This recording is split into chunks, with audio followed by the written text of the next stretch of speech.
In here is maize.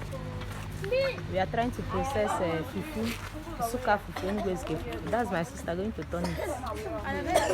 So, this food after the processing, 1 week we never finish them. This is how they do it.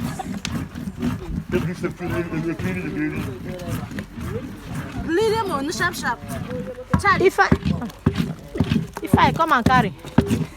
Mommy, how to carry sheep?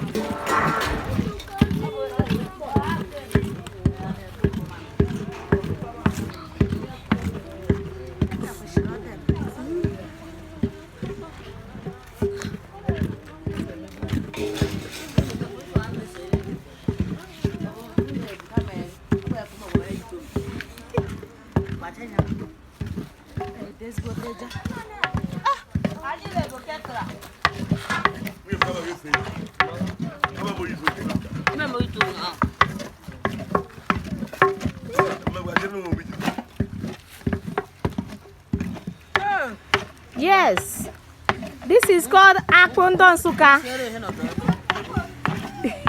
they're making semo. Are they making semo? Mommy, they're making semo. Local akpo suka. Mommy, they're making semo. Yes, this one is anyways semo. Anyways semo.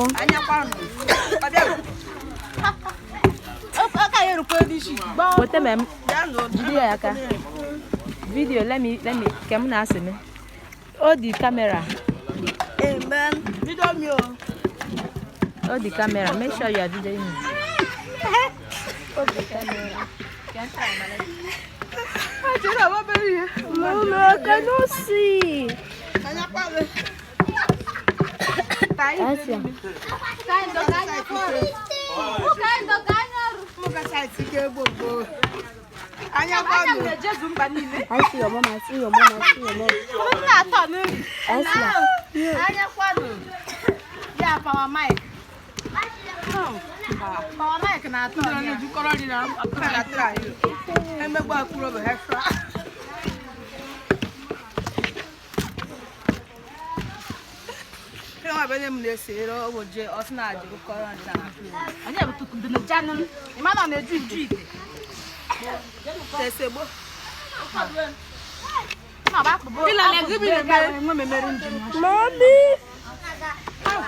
Lara, give me the ball.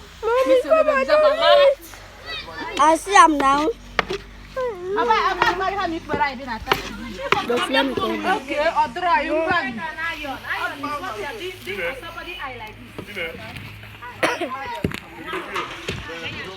Let me turn it. Oh yeah, miss. Get to me. Who made it? Ah, Charles.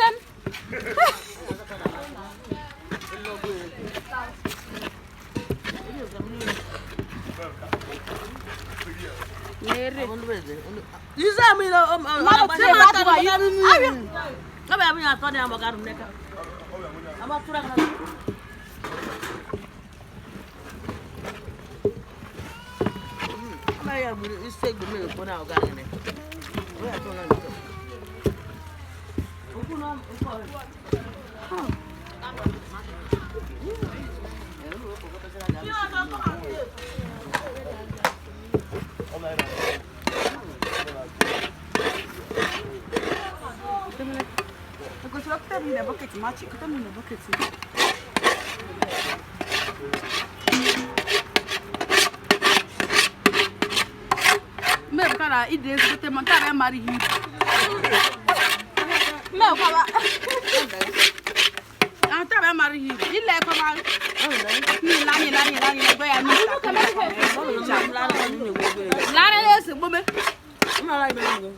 iwu na.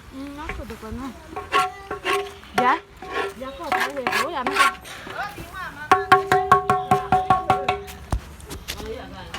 Akpụndụ kamera. Ya bụ nzụpụta gị ebe m chere ro. Ekebe m Kọta ama.